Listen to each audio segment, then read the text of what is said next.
எந்த நிகழ்ச்சியை நடத்தினாலும் அதில் எழுச்சி இருக்கும், சிறப்பு இருக்கும். அந்த வகையில் இந்த கூட்டமும் வழக்கம் போல் எழுச்சியோடும் சிறப்போடும் மிகுந்த சிறப்போடும் நடைபெற்றுக் கொண்டிருக்கிறது. இத்தகைய சிறப்பான கூட்டத்தை ஏற்பாடு செய்து நடத்தி கொண்டிருக்கின்ற கிளைக்கழகத்தின் செயலாளர் மாநகராட்சி மன்ற உறுப்பினர் திரு பாபு அவர்களுக்கு நான் என்னுடைய மகிழ்ச்சி நிறைந்த பாராட்டுதல்களை தெரிவித்துக் கொள்கின்றேன். சென்னை தெற்கில் 182 கூட்டங்கள் இதுவரை நடைபெற்றுக் கொண்டும் இருக்கிறது என்றாலும் ஒரு 2-3 கூட்டங்கள் மிக சிறப்பான கூட்டங்கள் என்று சொல்வதில் நான் மகிழ்ச்சி அடைவேன். அந்த 2-3 கூட்டங்களில் இந்த கூட்டமும் ஒன்று என்பதை மகிழ்ச்சியோடு பாராட்ட கடமைப்பட்டிருக்கிறேன். இதே இடத்தில் இதற்கு முன்னாலும் நானும் மரியாதைக்குரிய திரு அரவிந்த் ரமேஷ் அவர்களும் கலந்து கொண்ட இதே மாதிரியான கூட்டத்தை நண்பர் பாபு அவர்கள் இங்கே நடத்தி காட்டினார். அப்போது அந்த கூட்டத்திற்கு வந்தபோது ஒரு சரவணா ஸ்டோரையே இங்கே பாத்திர கடையை இறக்குமதி செய்திருந்ததை போல ஒரு அழகான தோற்றத்தோடு மேடை அமைத்திருந்தார். இப்போது இங்கே வந்தால் பார்த்தால் ஒரு போத்தீஸ் நிர்வாகத்தையே ஒரு துணிக்கடையே கொண்டு வந்து இங்கே காட்சிப்படுத்தி இருக்கிறார்.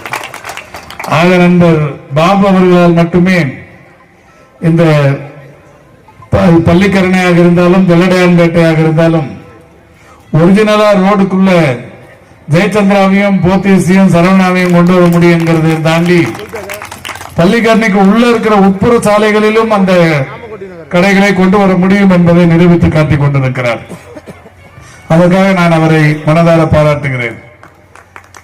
இந்த பிறந்த நாளை இன்றைக்கு இந்த நிகழ்ச்சிகளின் மூலம் நாம் சொல்லிக் கொண்டிருக்கிறோம்.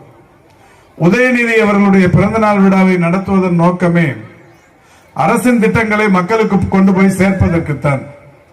அரசின் திட்டங்களை நீங்கள் முழுமையாக தெரிந்து கொண்டால் மட்டுமே அதை பயன்படுத்திக் கொள்ள முடியும். இப்போ ஒரு குறிப்பிட்ட திட்டங்கள் உங்களுக்கு நன்றாக தெரியும். பள்ளிக்கரணையில் இருக்கிறவர்களுக்கு இப்ப காலை உணவு திட்டம் எல்லாருக்குமே நல்லா தெரியும். ஏன்னா பெரும்பகுதியான குழந்தைகள் காலை உணவு திட்டத்தில் பயன்பெற்றுக் கொண்டிருக்கிறார்கள்.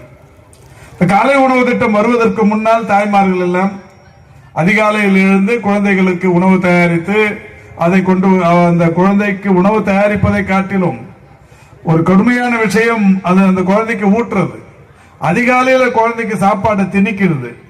குழந்தைக்கு அந்த நேரத்தில் சாப்பாடே பிடிக்காது. ஒரு 8 மணி 8:30 மணி ஸ்கூலுக்கு போய் சாப்பிட்ற நேரத்தில் சாப்பிட்டா பரவாயில்ல.